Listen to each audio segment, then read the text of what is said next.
Industry વતી આપ સૌ ખેડૂત ભાઈઓનું હાર્દિક સ્વાગત કરું છું।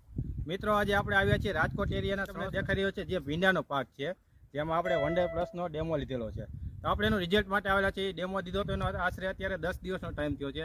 એમાં શું ફરક દેખાયેલો છે તે આપણે ખેડૂત મિત્રોને જરાક આપણે દેખાડવા માગીશું। આપણે અત્યારે જોઈએ તો આ બે કેરામાં, એક આ કેરામાં 3 લાઈન અને આ કેરામાં 2 લાઈન, એટલે ટોટલ 5 લાઈનમાં આપણે એમાં ડેમો આપેલો હતો। તમે પહેલાં આપણે જોઈ શકો છો, ખાસ કરીને જો આ કેરામાં તમે જોવો એનો શું ફાયદો થયો છે, તો કે એમાં અત્યારે ગ્રોથ બહુ સારો એવો દેખાઈ રહ્યો છે, ગ્રીનરી સારી એવી દેખાઈ રહી છે, પ્લસ એમાં પાનમાં વધારો થયો છે। તમે જોઈ શકો છો આ એક છોડમાં અત્યારે કમસે કમ 8 થી 10 પાંદડા તમને દેખાઈ રહ્યા છે, જે આપણે આમાં વન ડે પ્લસનો આપણે ગ્રેન્યુલનો ડેમો આપેલો છે। બીજી આપણે જેમાં ડેમો નથી આપ્યો, પહેલાં એ સ્ટેજમાં હતો ત્યારે કેવો ભીંડો હતો તમે જોઈ શકો છો।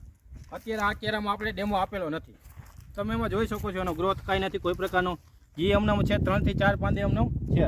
એટલે આ વન ડે પ્લસનો આમાં ડેમો આવ્યો તો બહુ સારું એવું રિઝલ્ટ મળેલું છે। તમે આ બીજી વાર જોઈ શકો છો કે આ કેરામાં આપણે ડેમો આપેલો છે।